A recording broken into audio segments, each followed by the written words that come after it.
अस्सलाम वालेकुम नाज़रीन, वेलकम टू दिस व्लॉग। नाज़रीन, आज जिन टॉपिक्स पे बात करने वाली हूँ, मैं आप लोगों के साथ डिस्कशन करने वाली हूँ, उनमें सबसे पहले हम बात करेंगे दहशत गर्द कार्रवाइयों के हवाले से, जो कि एक बार फिर से पाकिस्तान में सर उठाती जा रही हैं और दहशत गर्दी जो है वो नासूर बन चुकी है।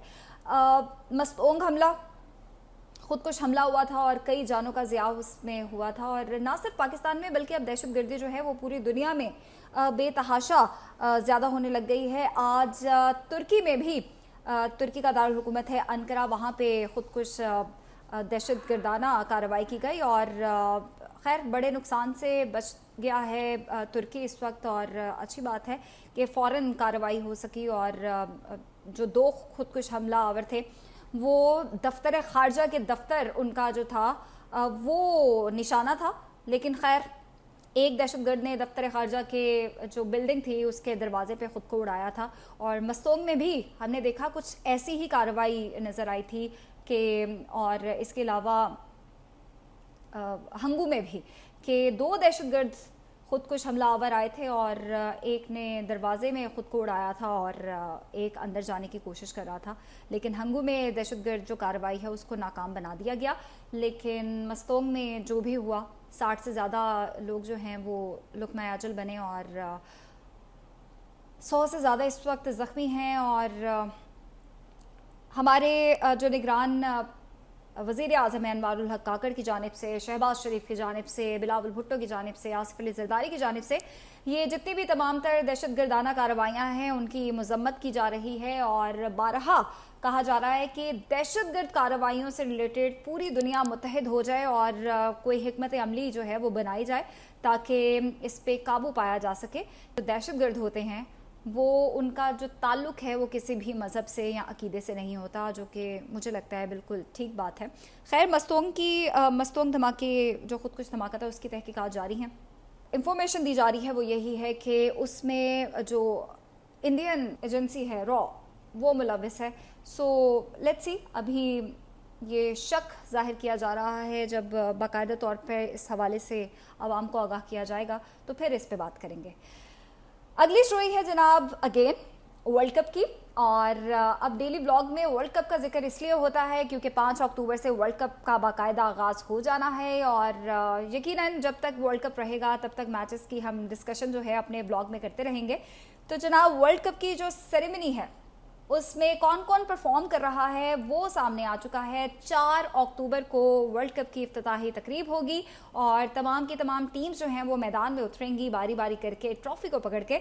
इस वक्त जनाब जो फनकार वहाँ पे परफॉर्म करने वाले हैं इंडिया में, जो नरेंद्र मोदी स्टेडियम के अंदर ये तकरीब होगी, और ये कहा जा रहा है कि जिनके पास टिकट्स हैं बस वही इस इफ्तिताही तकरीब में शिरकत कर सकेंगे। आशा भोसले जो हैं वो सबसे पहले एंट्री मारेंगी और अपनी आवाज़ का जादू जगाएंगी। इसके अलावा दो और बड़े मारूफ सिंगर्स अरिजीत सिंह और श्रेया घोषाल जो है वो भी अपनी आवाज़ का जादू जगाने वाले हैं इस इफ्तिताही तकरीब में। इसके अलावा वर्ल्ड कप का सॉन्ग हम सब ने सुना, उसमें रणवीर सिंह जो है वो परफॉर्म कर रहे हैं। इफ्तिताही तकरीब में भी रणवीर सिंह भी होंगे, उनके साथ तमन्ना भाटिया वो परफॉर्म करेंगी। सो लेट्स सी, इसके अलावा आतिशबाजी का यकीनन मुजाहरा किया जाएगा। और लेट्स सी, अब इंडिया चूँकि इफ्तिताही तकरीब इंडिया में हो रही है और वर्ल्ड कप जो है उसकी मेज़बानी इंडिया कर रहा है, सो देखते हैं, क्योंकि इफ्तिताही तकरीब पे सबकी नज़रें होती हैं, तो वर्ल्ड कप जैसा मेगा इवेंट है, सारी की सारी दुनिया की इस पर नज़रें होनी हैं, तो देखते हैं कि इफ्तिताही तकरीब में क्या जादू जगाएगा इंडिया। खैर, अच्छा नाज़रीन, आज की जो तीसरी अहम खबर है वो अहम खबर ये है कि एक और डेडली वायरस जो है वो वज़ीर सेहत और वजारत सेहत की जानिब से अलर्ट रहने के लिए हम सबको उन्होंने कहा है कि जो डेडली वायरस है उसका नाम उन्होंने बताया है नीपा, और ये जो वायरस है इसमें अमवात की शरह उन्होंने कहा है 74% है, और इसके इब्तिदाई सिम्टम्स में वॉमिटिंग, आपको तेज़ बुखार आता है, खांसी है और हेडेक है, सेम लाइक कोरोना।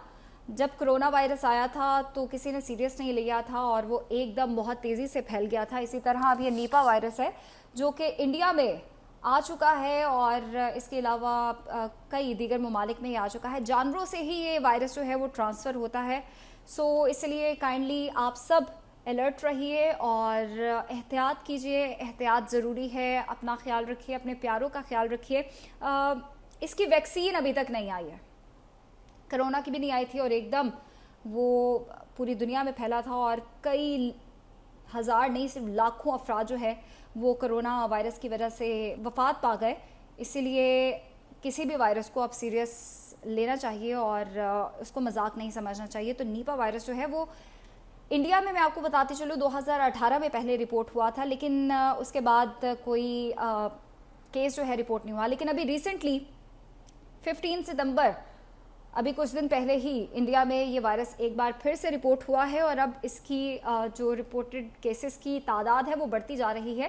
اس لیے ہمیں احتیاط برتنی ہے اور صفائی ستھرائی کا خاص خیال رکھیں. آئی انفیکشن آلریڈی پھیلا ہوا ہے, تو جب آپ کی باڈی میں آلریڈی ایک انفیکشن ہوتا ہے ہماری باڈی ویسے ہی ویک ہو جاتی ہے, تو وہ باقی جتنے بھی وائرسز اور بیکٹیریاز ہوتے ہیں وہ اس باڈی میں بہت جلدی افیکٹ کر جاتے ہیں. اس لیے کائنڈلی اپنا خیال رکھیے اور اپنے آس پاس لوگوں کا, ماحول کا بھی خیال رکھیے تاکہ کسی بھی قسم کی بیماری سے بچا جا سکے.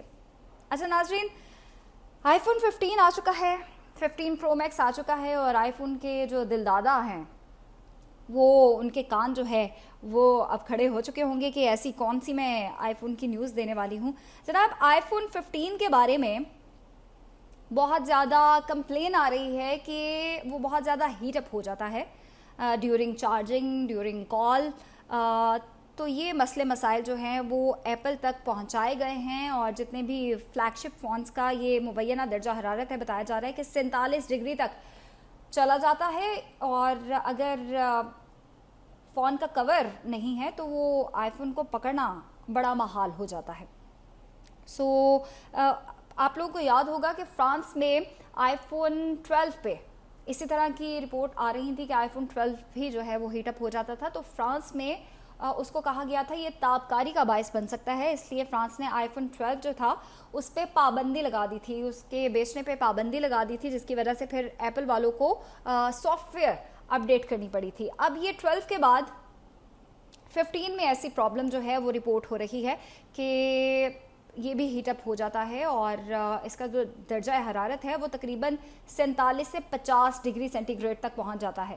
اور 45 سے لے کے 47 یا 50 ڈگری سینٹی گریڈ کتنی گرمی ہوتی ہے یہ ہمیں آئیڈیا ہے. تو اگر فون ہمارا ہاتھ میں پکڑا ہوا ہے اور اتنا وہ ہیٹ اپ ہو جائے تو وہ پکڑنا ڈیفینیٹلی محال ہو جائے گا اور اس سے یقیناً اگر چارجنگ پہ لگا ہوا ہے یا ڈیورنگ کال ہم ہیٹ اپ ہو جاتا ہے تو وہ obviously ہمارے لیے بھی نقصان دہ ہے. سو لیٹس سی اب ایپل والے جو ہیں وہ اس پہ کوئی نیا سافٹ ویئر اپڈیٹ کریں گے یا اس کا کیا حل نکالتے ہیں. سو آئی ڈونٹ نو. آخری خبر بہت چھوٹی سی خبر اور بہت مزاحیہ خبر ہے. چونکہ نواز شریف صاحب 21 اکتوبر کو پاکستان آ رہے ہیں اور میں نے کل کے بلاگ میں بھی بتایا کہ تیاریاں جوش و خروش سے جاری ہیں اور آج سے پی ایم ایل نون کے جلسے جلوس جو ہیں وہ بھی شروع ہو چکے ہیں. شاہدرہ میں پنڈال جو ہے وہ سجایا گیا ہے اور اب سے کچھ دیر بعد مریم نواز اور حمزہ شہباز اس جلسے سے خطاب بھی کریں گے. لیکن اس کے ساتھ ساتھ ایک انٹرسٹنگ اور سی نیوز بھی آئی اور سوشل میڈیا پہ وہ ویڈیو بھی وائرل ہو رہی ہے کہ جی 21 اکتوبر کو نواز شریف کے استقبال کے لیے جو تیاریاں کی گئی ہیں اس میں یہ اعلان کیا گیا ہے کہ جو بندہ سب سے زیادہ کراؤڈ لے کر آئے گا استقبال کے لیے اس کو بائکس ملیں گی. اور بائک بھی کون سی ملے گی؟ 120 وہ کیا کہتے ہیں 70 ہونڈا 120 اس کو ہونڈا 120 کی 2 بائکس ملیں گی. اور اگر میں ہونڈا 120 کی بات کروں تو اس وقت مارکیٹ میں اس کی قیمت 2-2.5 لاکھ کے لگ بھگ ہے. تو اگر آپ کو 2 بائکس ملتی ہیں تو 5 لاکھ روپیہ آپ کو مل جائے گا. واہ.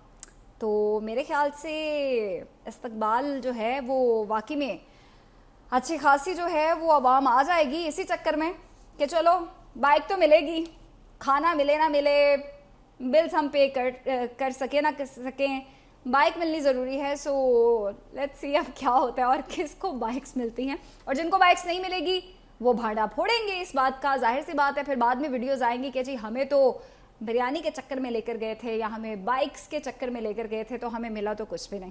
آج کے بلاگ میں اتنا ہی. اپنا فیڈ بیک ضرور دیجیے گا. اللہ حافظ.